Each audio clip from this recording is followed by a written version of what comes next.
Lopilda mabuchung pilatela padui elare Joseph Konyim kot melobo go chere komal melobo Uganda kachoko tam ke bodano makokar kilwen padui pimwaka piere kiwie ikomal melobo mano bikelo botin loken kijemo ken mapol peyintini yup melobo nge mochwin entomagi ayamagi tipiri wiye matero.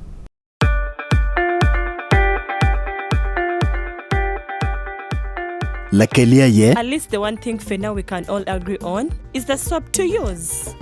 He likes that it's big and lasts long.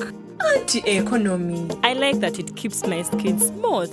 Ate alina echovu. And the children like that. It smells amazing. Everyone is happy. Movit soap comes in 4 fantastic flavors. Movit family soap is truly soap for the whole family. Movit. All day confidence.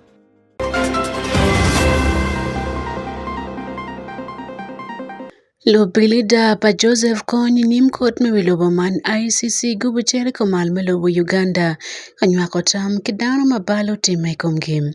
Our principal function has been to investigate the views of people in northern Uganda about this process. Kemaro dano abichi karamecho yodan makmero donyo imon UPDF Gulu City Peter Tawarga kwan kidong Benedict National IT mapere parwede. And this, everyone should take it serious because we went on various radio stations. Amori matek man yup melogange mochwin anya Sunday Akumu itikaneno Wan Luo television. Lopilda magitika chung pi Joseph Konda tela padula dui elare tini chiangwan gulaklo cholo kangea ekum yup magitikwere pitabira cheme lockdown magiti komal melobo Uganda menyang tamgi ikum pidu ikum Joseph Kon ite tela papita Haynes Lopilda man magiti gubo eni monokot melobo obuchako winyo pidu ikum Joseph Kon karipeni monoko men pere ni chake ninda bungwen niyo keninda pawu ya chel me duemi abungweni mwakaneni gubo belche ikum malo melobo Uganda kot man na meru chako winyo pili kom Joseph Kony karibe ni mono kom ifut perani utimo ban metoro tuer padano hidong ben lwenye ikom dano ikar matero marapiere kiwie ikom al melobo Uganda karameno chako dul ajui elare niyo kadong lwenye man ogiri kwa mudogan to bano fulti puti kom kwa padano makiti kwa kaduki melwenye man ikom gika bir mapol mati ikom al melobo man wanen kom yup melobo tola ngemo timetini Kampala hiyotel Africanam. Again, matikelo kila pen mapola ene monokot mebiloba man ICC dwe mi abungwen ene ni chake neno dwe abungwen ni okeninda pawe achel obo meta nyim kimoko koroma kekere kom Joseph Kony karibet ni mono ene kome futpere. Ilokilo cholo kangaki hotel Africana I Kampala ichiangwen endo abir medremia boro Peter Haynes matila tela pa jo magi man Lopilda pa Kony owani mono gibichero pitabira chele komal melobo Uganda kanywako tam kibena nongo tam kibodano mak balo time komgin ikom en moko koromani kom Kony karibet ni mono en kome futpe ya kemaro meberute inyim kotman kungong. And not to put too fine a point on it, we have gone about our job really in a legalistic way. The decision to proceed against Joseph Kony was made before I was appointed. And so, as you'll hear in a little more detail, our principal function has been to investigate the views of people in northern Uganda about this process and to challenge the instigation of this process at the court. Now, Egarman ke biarong tim waka piara bichel luya ngwen ne konti ge mi koro piara doke bungwen me bal me lwen kidong bene bale kom kwa padano make wani utimo kindwe mi ya biara mwaka ali bari kario niyo kwere dwe mi ya pawi yario mwaka ali bari kabiche komalo melobo Uganda. Hikare melweny man ne kony makawani mon en yo chako dula dwi elareni obedo kilweny materi kom gamente melobo Uganda. Machala waya duke ne dan makaru ali bapa guto kabene ke makalotin makaru ali piara bichel kidiyegin me donye dul mon tek tek ka mokene ke tergilo mokene maoteno lobo Uganda. Haynes tekatelo wilo pilda boro pat magwit neno kiet me konyo piro ikom Joseph Kony ikeneti ye Kate Gibson, Lillian Atim, kidong Christopher Gosnell. Haynes otel ni mono kadiba ni mono chek makiluni ICC statue pe ye ni mono mior kichak pidi kom ngat makome pere winyo pidi wiye ni tikin matwere ikom koro ni enim. The decision to but to proceed against Joseph Kony to the point of confirming the charges against him in his absence is very much a novel procedure in international criminal law. It's pretty much never been done before. And certainly, as we understand the position under Ugandan law, it probably couldn't happen. And so we have had to get our heads around what it means to be lawyers who have no client. And let's get the elephant out of the room straight away. We haven't met Joseph Kony. We have no contact with Joseph Kony. And so we don't know what his attitude would be to these charges. And that presents us with a particular difficulty in conducting his case. And we'll go in a short while into a little more detail as to how we have gone about representing somebody or representing the interests of somebody whose instructions we do not have. Eno wado bolo cholo kangene mon ke kero gin me bedo lupido meka wankoni kom koroman mano donki mo wogani mon ki bipiri kom kon karibet kom e pere do gin loki mo matia tido bedo pere yem. Eno wani mono mano wagen ge donyo e piru mo matwal kiet mano fut pia la pilda mai keno timo makun no gen pegaron bero nywa kolok ingat makoko ti kome en ni Joseph Kony ento miro kinen ni kit mechui kore. Labo ye onyo kwero ka chike met kipido ikom en kony karibe ne mono kome penge dumia bungen Haynes wani mono meno lok madong futi nyim kot me wilobo omiar gene kunen ni kit metie konem. Niyo watin fut kome pere pe yake mare ento atima la pilda chel matia nywele Uganda ikindu mati chungeni kom Joseph Kony owani mon ka cheki maro eno nyomi ne keni ching lutela melobo Uganda kibipiri kome inyim kot makiluweni mono International Crimes Division me kono malobo Uganda pe yan kot mono tikitwero me pido ikombal makimori komeni.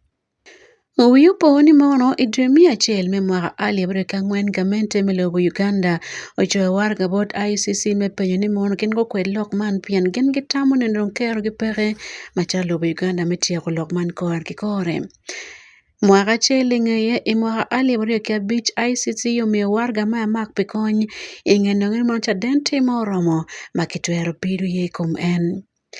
Emara ali bario piro wa deringe dwaro en kwe ICC mando pile makuno gumogo ni mono omior ke moko ko mati wiye ni karibet ni mono en kome pere megengo ngeye ikom koro pia daka bongwene juju. Kod la cheno ye kono kwajman dok bene moko koko mani kom Joseph Kony owote mene chaka nendo ya bongwen mediyo bongwen ni yokwere ninda pau ya chel en mediyo bongwen bene imwaka ni enim. Lanen Wan Luo TV, uyupo ni mono bekelo botin ni yup man kawar kacheo chake duju i Wan Luo television kany ania Sunday Akumu pi yup miloga nge mauchwin. Ndul padan magitika kuo kingole kumal melobo Uganda go loke mechakti kiwechero ya chen bedo kanyim kidong kuo mabe dak ben kanani mono man ne twero bedo yo meti yulim ingi gudul makelo ni mono gulu Disabled Persons Union chaka bedo me yupo donki goyo wiki bene makone pedan magiti ngole kumal melobo Uganda weljo magmati cherka weyo chaka meti mapol geno wani mono nge mono timan twero bedo gum mechaka bedo yo me ya meti kichente nyobene ti yu chente ni woki we my dear madanti kwere ilokom galo wanka chilki mi yufonye pilwak maiko malumelubuman wanen kong matut kibot Ismail Jacob Jones. Ni chakke makiyap kwere kamakugwe man igang kalmadit me guru Disabled Persons Union matiela ro pa de division igulu city luwe makarapaw ya bit donguno konki yem Joel Onen mau yuek kinying iwe mamege ni King Joel ni Jeng arachel ikin gidok ben eno tiko katidong ki wea bit ma pat pan. Na nim neta bit la we ma dire ke ngeno ngofanya ene ne te ma ba o lo pana wa ke ga ke lo ka na wa o lo ti ka mo o ti ka no nge ta ko ki we la ga ke na no yen na no ro ti o ro ko ara mo wa a we la ga ni na ma chen tem ni ti de a cha ka ya ti wa ga a cha ko ki we la ga we ko nyo ni ma ti wa na ni don ke we la ga ti we ko ni ma pe nyoro waro maro do ka na mo wa a don pe poro cha ka do ka cho ni mi ara poro lak ping ru do lo nyoro don pe wino Onen kono wajani meno yunge no fonye ki Santa Man. Itiki gen ni bicho we ma pol tutal dak pene bi wergi ki coin pa studio man. Ki tungchel amono Lucky Promise. Mau yuek ki nying we ma mege ni Lucky Promise ni. Chela we a chen manyako. Mado tiro goyo we ma mege. Nge no fonye. Ba wer we lega ni ken. No ge wa chak ku wer we lega ke wa chwa ni we gien. We gen we no. We lega chu ka na ko chu we ngo fonye da. Chỉ vì người đừng nghe cho em, anh em đi cái đường kia đó nổ nghe cho em, cái anh mấy đi cái quê đó nổ đã bị quê rồi mà về. Ai Yesu hina Yesu quay đó, ai Yesu hina mai luyện nhục pira. En wajani meno man uchuro chunye ma tertutan me bedo iwem pol dan magitika kwa kingolo mai Gulu City. Gen gitika wero we me pang Andrew Bedmont ngan matika loy fonyo we I Viva la Viva Studio Matila Rope de Division wajo ki Wan Luo TV neno ma meggi ikene mwaka manak matika bieno anyim jimo kane magitimo ma watimo kanere fonyo choyo we fonyo go instrument bateki instrument maromo yana der achel de piano guitar ki kiana dimi mete kwa wate ki adong regi eno dong logo mere pa ngara chele mere pa la tempa chele ngo mano en mere fonyo ne la diet Bedmont wajane dana mo ken madongu no fonye don kom kana kitika penyoge meg yopo we menyom ibot kabir ma pat me achole. So far this project started in 2023 donc Oberigi car me reaching out to Udena Marama Gana Para Beach. Mapole wine on Yubu and impact don't tear the two get it to channel my demo. You can move your game at demo to magazine, the world in down. Kidong shows mechanic out of the channel. Keep performing, kino kitchen. And I part of the goal of studio NTA. Geoffrey Ali matibot chairperson pe Gulu Disabled Passion Union wadene meno gitiro cholo tien mapon magitika kwoki ngolo meno fonye iroma patpan I Santa Man. Watiga gamo kan gitika kwan. Tewa paru ngolo gi kadi joma tigi ngolo meto wang ngolo meding ngolo me physical ki ngolo mukene maji mukene noni ngolo madon itiga kwan kai wana pe duya bichi ni kate ki dero mapat me chwe chweta me koyo bom me koyo charan me ketu wi me yobu chawa yobu chim me electronics dero mapat tika pero jomo kene betika ponye kid me we watigi studio madid music production studio ngolo tika ponyo dero mapat ede watugo wheelchair basketball Gulu Disabled Passion Union ti Santa Chel magor ka chel ngolo mai Gulu District kidong bene district marumo Gulu City. Ismail Jacob Jones pe Wan Luo Television I Gulu City. Pe mwaka dong makara bor kulo oti atanaga mati inwa district do bero pe mwaka meno diwila bon pi maleng ma mel ti bala matak roma yopo leo ke dong bene gwako kwa padana makiti no kon me yot kom kian ki oti ati enem ke wani molu tu ko ber ka wot ki pi ki gang mwaka dulmen wani molu ka total ka chekino district guturu wat me kelo pi maleng me konyo doro yot kom palwak makiti oyat madit me anaga mati ya naga town council piman dul mi totalo yubo dak gibekelo ker menane ke merome gwako leo eni otiat man ken jemo ken mapol mo tempe pi maleng magitie en ikabedo men otiat naga Johnny Sani Uchaga John kilo report matut ikom dolo mekelo pi maleng pedano magiti choki otiat kilo tu magino kon ki otiat madit mayanaga man otiat pagamente.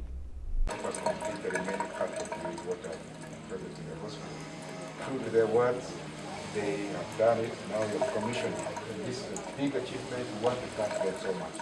Odjarna no ri pi mwaka bor kulu le bon pi mano lutu woru ki pigi wa ki gang maman uno tika duoko piny e kid me lweny e kom tuo Dr. Jolie Jola Pat ngad matika lo Oyaranaga General Hospital omogo ni odjad meno ri pi mwaka maroma bor kulu ma obedo ka tich le bon pi dok ni ke lu pi meno bi konyo matek lweny e kom tuo. So water in the hospital has been one of the biggest challenges. I would say for the last almost 8 years, we have not had running water in critical areas. I am very happy that this project prioritizes water refurbishment within the hospital.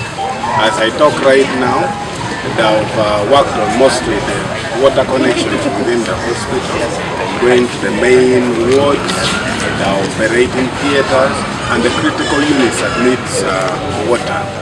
And I think as we go to launch, it is something that is going to help us, number one, in infection control and prevention within the hospital. It will help us reduce a lot on hospital-acquired infection that comes out of hygiene practices.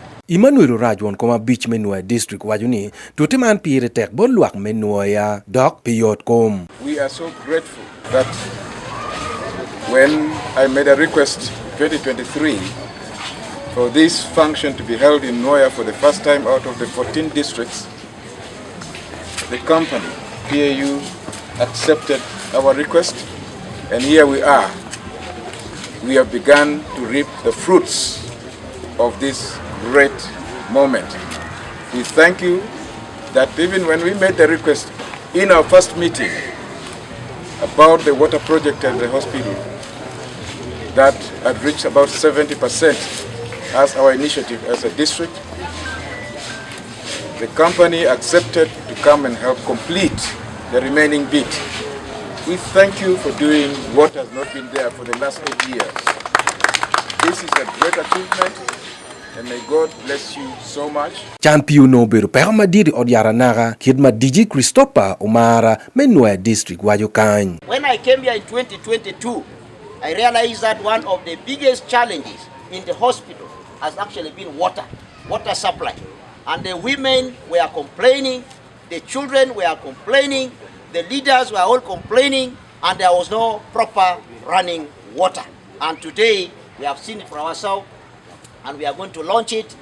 And I think, and I urge the leadership to ensure that actually there is O&M, the operations and maintenance, and also to educate people to use water. Because when I came here, I was already very fast here. Because for me, we work like the military. I know intelligence officers on the ground. I became my intelligence chief, and I wanted to find out what was happening with the water. I found 3 taps were running. There were no human beings there, and that means that we shall be wasting water also. So I urge the hospital administrators to ensure that we educate our people. Pia yekwo domiero odja duchu ubet ki pi maleng mekonyo lweny ikom tuo. Pi Wan Luo TV, Johnny Sani Uchaga John, Yanaga Town Council, Noya District.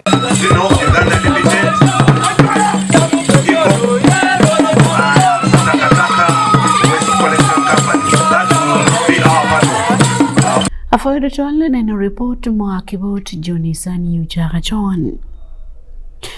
Ke Gulu City kimako dana bichi karami chodan makamiro donyo idul mon UPDF district ade kaman Gulu district Gulu City kidong Omoro district yubni na rio ni utu mabeti ni changwen dokumen kimako dana bichi magapiko pati keno berete to warga kwan kidong mena tempered national ID pa jumapati gen mako charka cholni onoko berke minwe chodan mi chikla pa bier ki district ade kan ke chodan piara bor kan pendan ma pol ben kino kitiki tuo mawega pegaramo donyo idul mon UPDF mandul mun madit melobo Uganda kit ma report matika biru eni kele matute kombite yup miloga ngi mojui Ikombulo make bagi waka karme chone man a power yogo ake Gulu district a power yogo ake Gulu city a pa ke noya kagen pierario ki Amoro district Captain David Kamia Kiwanuka matila kupkin ream kidul mon UPDF division mangwen mak ene komkane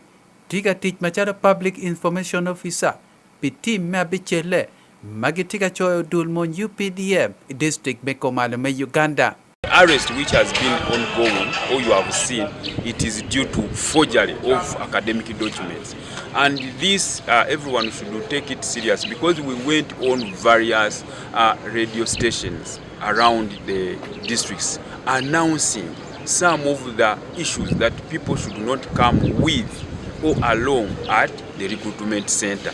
We informed the public, all the listeners, to avoid coming with forged documents.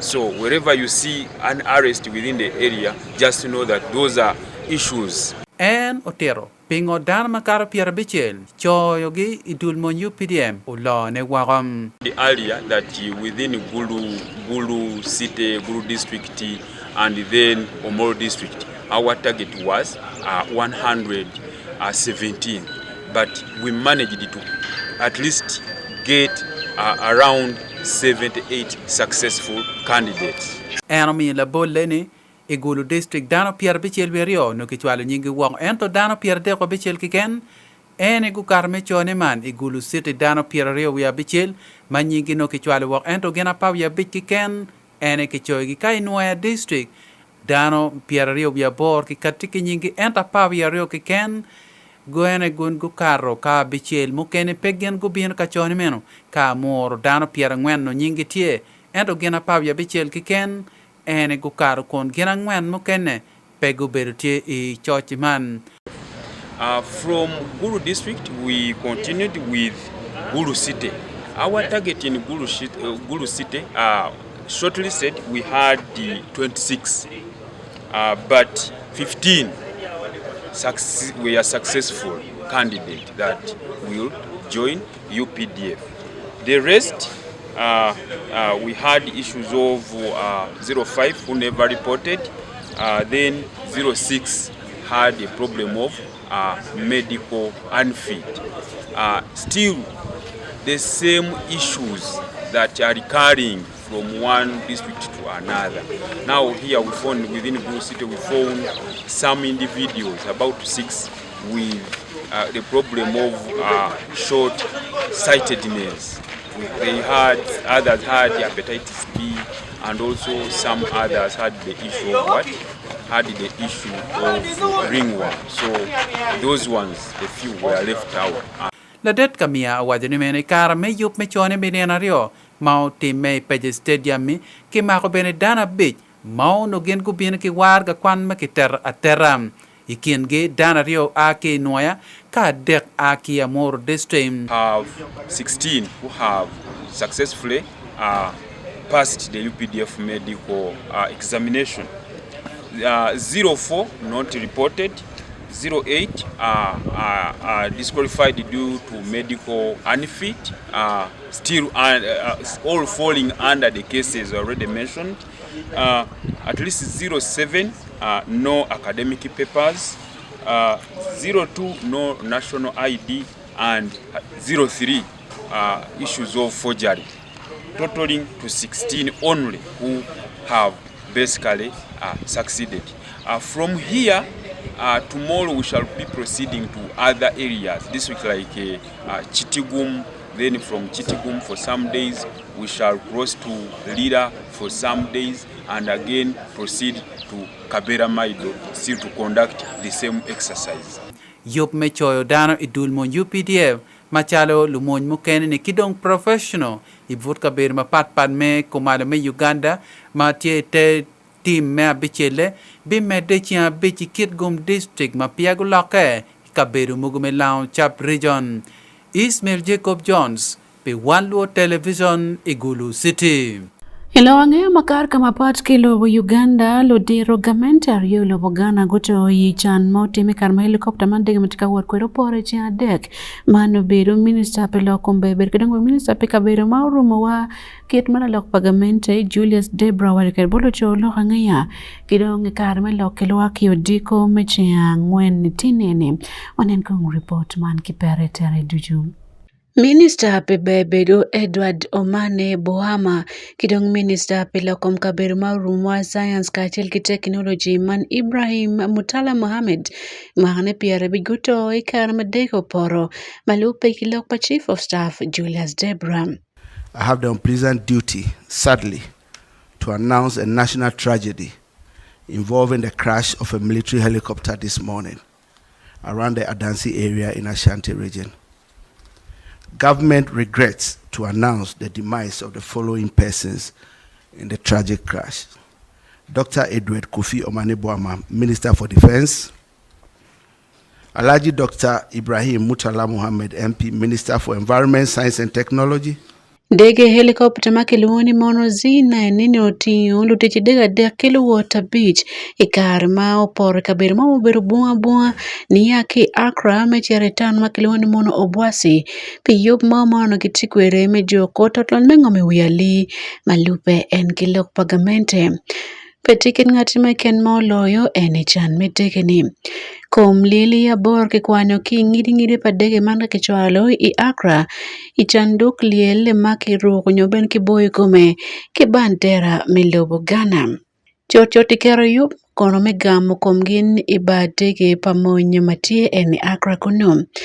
Iyup ma ye kolo ye magiti din Islam michangwan ke joko wako wakon ke mok nga mo beranga en ki kom liel magim. Gamente milobo Ghana ben foot pa yoka tika chikatia to kit ma yup ma yek man obo woro kwere koar ki kore.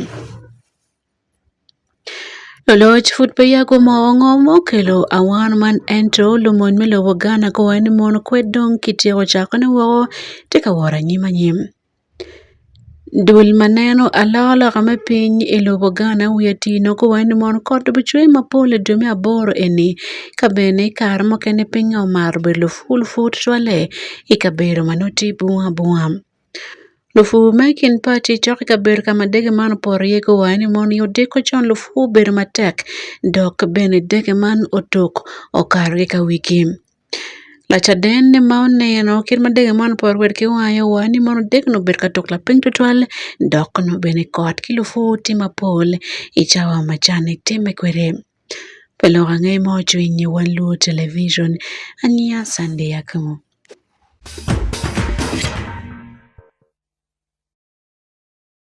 Welcome to Lodge Metimo Dilo Pacho Makaloni Blacks Power FC Akelira City Goja yubi mateka do tabia cheleken modong pikoro to manyin mateka bino manturo meyapo season me 2025-2026 la fonto man la lok pa club man Avel Logwang omogo lok man bot Wan Luo television. Lu lodge metimu dilu pachoma aki Lira City man Blacks Power Football Club kono gotiro moko ne gen ke chako timu je mogo me yo pepe koro turu madit me fufa big league pe mwaka turu ale bari ke piru beach ale bari ke piru bechiel lok ma aki bod la lok pa Blacks Power Football Club man Abel Ogwang kono moko ni technical team nyolo dero magi door team meno etika timu je mogo la ping menane olotoge chako yupe me yobo team ma megi pe donye piem turu madit me fufa big league ineno ge menane ge donye Uganda Premier League I season mano being a man inoni ikin je mokene ma Ogwang wachi team meno tika timu na ye nyolo turu manyen nyo sporting new players nyo lances me turu fufa big league pe mwaka turu ale brege pure beach ale brege pure beach yel ngiyo kit me kela loka ko management kama mete iye timu chaka mogo me rayo lim me supporting club kono gitiu kilo tim bia char madom me lera city ki komalo me Uganda ikinje mukene ma omergen getim inoni Black Spur Football Club kono dwe achiel ngej no gumo pe chwalo turgi piru ngwen duchu iyweo me dwe achiel ento gumo dong ni chake ninda para beach me dwe man dwe mabor no ywego tum chilu turgi duchu gi bidugu ikam katimu training team man kono mati team madit bene komalo me Uganda ni gotie ko tur me fufa big league imwa tur mukaro ina mangwen kon gu keng chui me don Uganda Premier League kare ma Calvary me West Nile Gaddafi Football Club kachiel ki Bohimba United Saints me Chikube olo ge wako inerma giki gen gotie season meno ki points piarwan mi abongwen ingetur tur piru bongwen kon twin go to matek tutwal magen kitika moko ni ka ningo i season manyen gi bitur matek wang magedon Uganda Premier League lokange kum ture Wan Luo TV David Magere Mapat kimeno PM maturo rugby madit palobo Uganda man National Rugby 7 so budugu chani Gulu City ke PM mabu time tumchabit ni ene dul magala lokom turo mani koman melo Uganda ko wale bolo cholo ngeni mono turo mano belte tumchabit man ikinetia club mak Gulu kiliwani mono Gulu Falcons makobuturo peturo me Rugby 7 siko malo melo man David Magere kli report man kombiti kore PM Tourou Madit men National Rugby 7 man Tourou Madit me rugby magituri lobu Uganda oboteme malia tutwal e Gulu City mwaka chelinge gong Gulu City jolo Tourou man imwaka mukaro lok matiga akibolo loj madoro Tourou rugby ko malume Uganda ikar magu beruka gilu cholo kangea ikum Tourou ki Gulu City lawo gumoko ni Gulu Falcons Rugby Club maene ti tima chel bene kien teams magituru rugby Roma mali Uganda ye bujolo Tourou man ki Gulu City Watmon Asan Farouk mati won kom pa Gulu Falcon Rugby Club kono tero kit magitika yupe kwere menene ke jolo Tourou mani Gulu City ichia bichel our main emphasis since we had a challenge last year, being our first circuit, and maybe being our first time to host.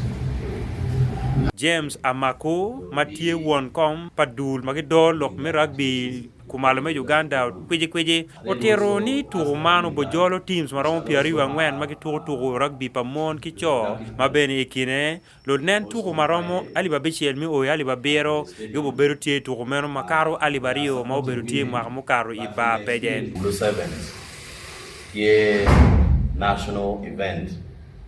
Ma tourne ne ubukelo teams maramo kiara rio gangwen ke tuwa kwenye Uganda Beach. Wik mokar wabero ke Kabaka Coronation. Me no ke me Buganda yo chunye ye. And tukume ario ne ndo biyuno boba bulu kanyi. Alego lutua weng me ya Juli, Ilang, West Nile. Kika bero muru Northern Uganda. Kido maloya ne wanjo mawati ye Gulu City.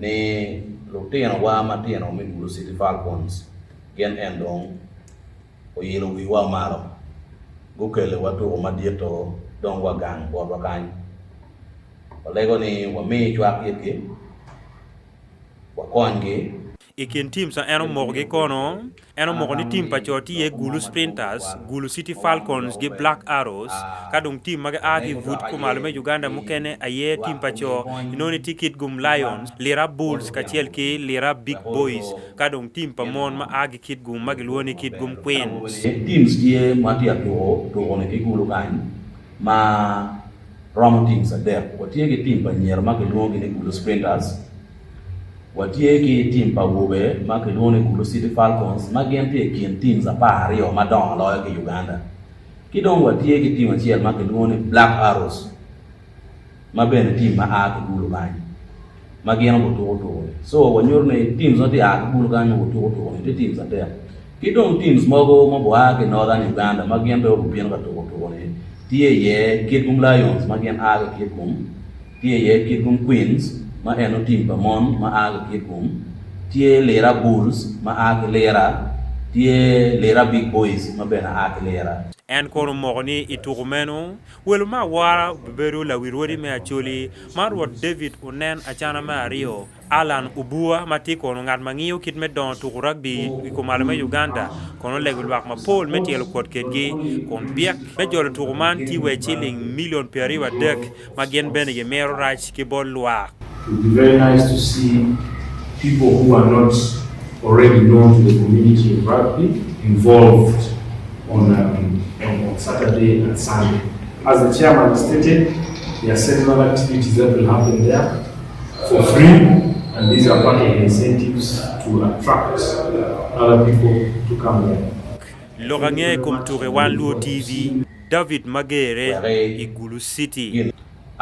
Turone budget me yobu wako bedo maber tie million piera rio ya der ere ko million piera wa der jo magien tika yele miti mena ne turone ber maber ko mido matia yele gen puru no chiana maber o ben million abich Kakare en report lo komtuno kelo ya gike yub milorange mochuin kan ki Wan Luo television ania Sunday Akumu afoedo dole nena yub milorange mochuin.